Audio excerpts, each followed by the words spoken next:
Are you dating the wounded masculine man? Or are you meeting men online who are wounded?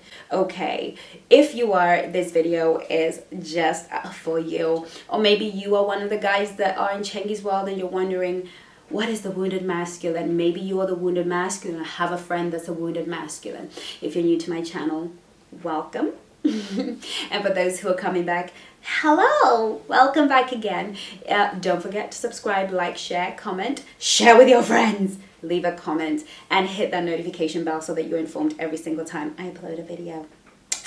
So right here, ladies, is where I teach you how to present as a high value, high worth, high status woman that men find completely irresistible. And on that note, do not forget to get your behind on the attraction masterclass. Okay, what did I say? What did I say? Let's say mastering attraction. How to get a man to be attracted to you. We have to not confuse attention with attraction. There's a difference. Okay, and how do we keep the fire burning in our relationship? How do we keep the man that we are already dating interested and coming back for us? How do we keep that energy going, and how do we master attraction when on our first date or a second date? Okay, so this is an extension of the Flirt and Date Masterclass. So do go get yourself the Flirt and Date Masterclass on chengisworld.co.uk/shop. And then get your behind on the Masterclass. Early bird discount is up until the 1st of January. And get yourself ready for Valentine's Day, girl. Get yourself a date for Valentine's. Hello. By really mastering your ability to attract and keep the attraction of a man. Okay, enough of that. The wounded masculine man. Okay. Now let's just understand something. I was talking to one of the girls on Angels and she asked a very good question. She kind of does a great job at asking very good questions. And basically in that clinic, which will be happening in the mentoring club in 2021. So again, keep an eye out for that on my socials, Instagram and Facebook, Chengi's World, and on the community tabs on YouTube. I'll be putting information on that and probably put a video up at some point about the mentoring club. So we were talking about, we were doing a clinic and she asked me, how do I know if a man's being pushy or, you know, too aggressive, too forceful, and whether he's being masculine, like what's the difference? And in this instance, she was talking about his emotional intelligence. How do I know when a guy has a high EQ, emotional intelligence, and him being feminine? Is he a feminine guy? Or is it possible for a masculine man to have emotional intelligence? And what does that look like?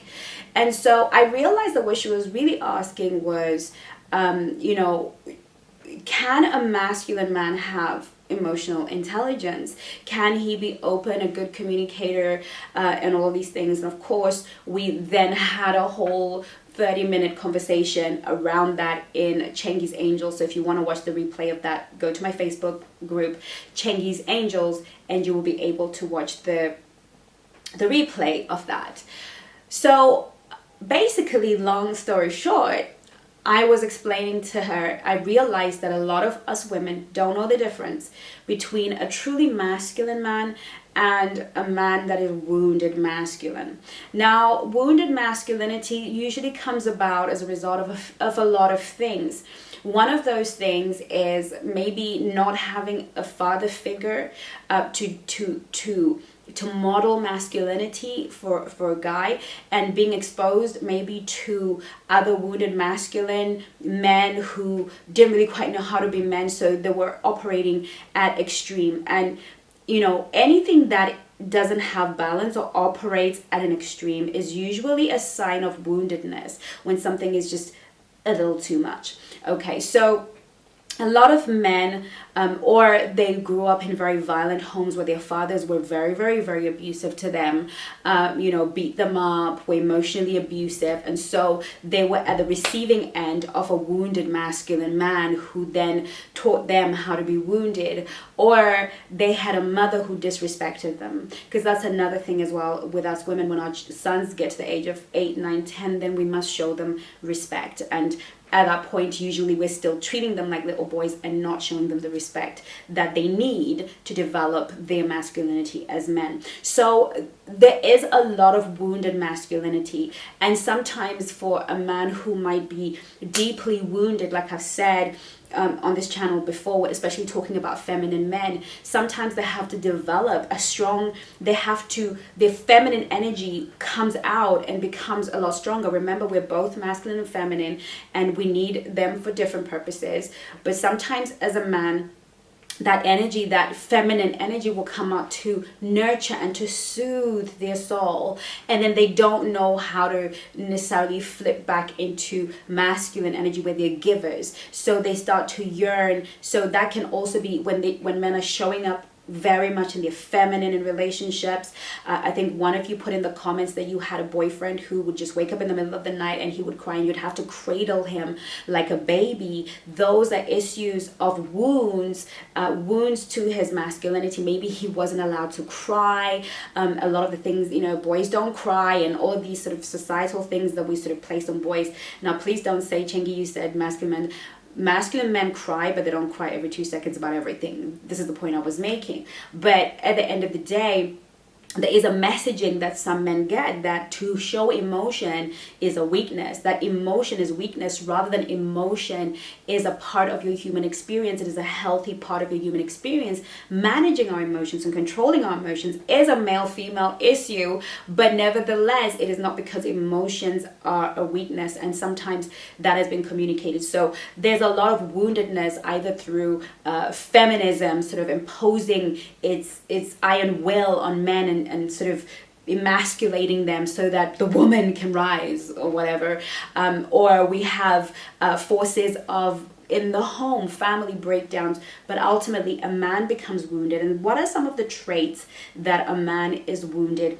And sometimes even our own masculine energy is wounded.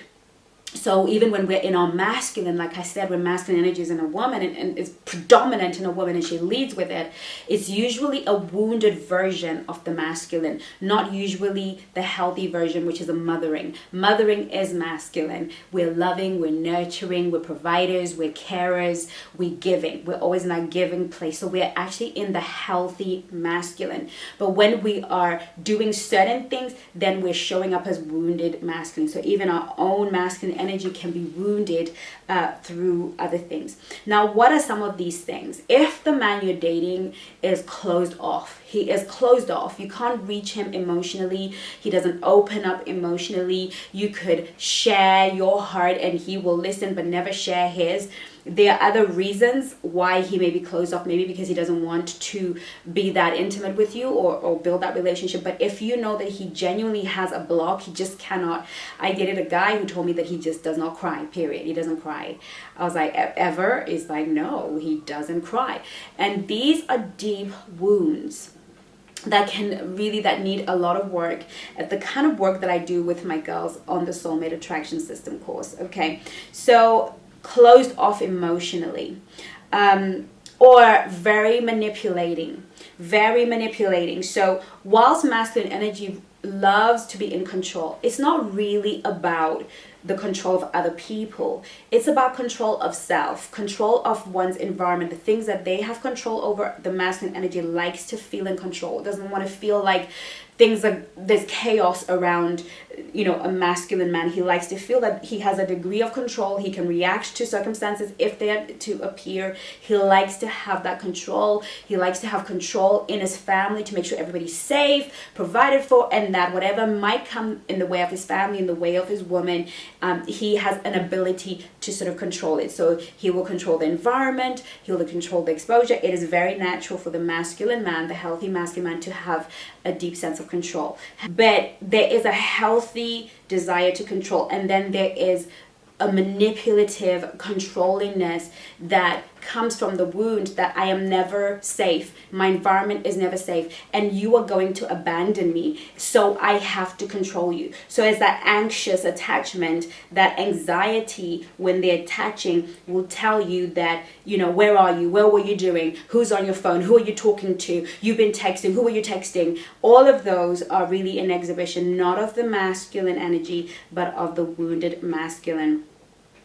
anger, rage, violence. These are the signs of the wounded masculine. Very, very, very insecure, needs a lot of validation. The wounded masculine. And sometimes they go into the army, and sometimes they go into these really extremely masculine things to do because they're trying to connect.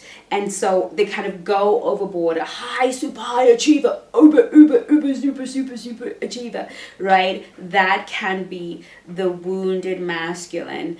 Trying to regulate, trying to be whole. Like I've always said to you ladies, and I continue to say, we're all seeking wholeness. Some will play the victim, right? They're always the victim. If you do something, you kind of know what I mean when they're in that victim mode. You have an argument and they're the victim that's been wounded. They're always the victim, and everybody else is the perpetrator. Okay, that is somebody that's a man who's a wounded masculine. Okay, and sometimes the wounded masculine is afraid of the feminine, because the feminine exposes. If you're a truly feminine woman and you go towards a man that is wounded masculine, he's going to push you away, because the feminine has a way of allowing the masculine to rest in its energy and put its head on her lap and feel safe, to be emotionally vulnerable.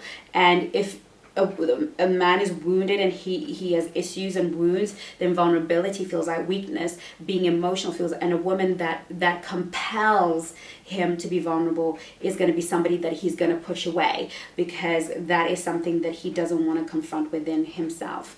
Or he is overgiving, overwhelming. When you're dating a man that is wounded masculine, he's so overwhelming. It's too much. What you feel is, oh my God, it's too much. And maybe because he's doing the love bombing narcissistic thing, but it may also be because he's got some abandonment issues from childhood, identity issues. So he feels like he's perpetually overcompensating. He takes on more than he can chew. Again, I dated a guy once who, was a wounded masculine, and so he would overgive. He would overextend himself until he literally was broke, and he wasn't able to actually look after himself or his children or his responsibilities, because he was giving way more than he could afford. And I'm not one of these women that's demanding or anything, but he felt he had to, because he had such a terrible childhood. His father was severely abusive. He would beat him to pulp as a little boy and just kept beating him. And he had so many issues of the wounded masculine, and so he would overextend, and then eventually it all blew up. And when I realized, actually, this too much is coming from really a lot of sacrifice on his part. And so, unfortunately, that was the end of that. But again, sometimes you're in a relationship and you just feel overwhelmed. Then again, there is that issue of being wounded. Now, what does a girl do?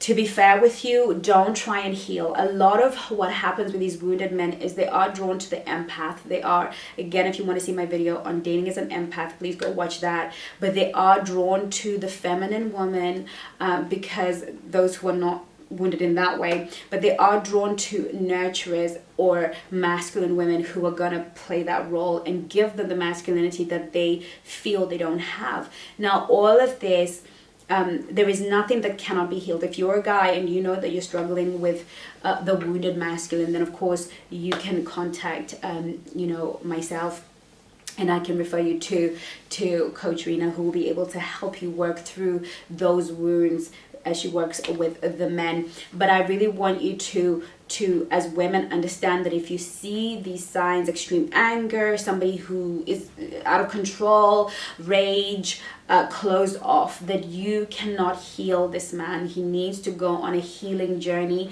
And if you try to heal him, you're going to find yourself in a codependent relationship. You're going to find yourself in a very toxic relationship and be very, very unhealthy. So the best thing to do is leave, but it's hard to leave because you feel like they need you to stay. But you have to understand that your staying is only enabling the wound to remain. You need to not try to fix them, try to compensate. This is a time where you choose you, because you deserve love that is whole, that is healed, that is complete, because you're doing so much work on yourself. Here you are watching all of these videos because you were doing work on yourself. So, you know, lead him to the place where he can get some help, and leave him to heal. And if he's ever healed and better and ready and you are single, he can always come back. Thank you so much for watching. I hope this video was really helpful. I hope to see you on the Mastering Attraction Masterclass, where we can ask questions and go back and forth. In the meantime, my angel, take care of you. Love you lots.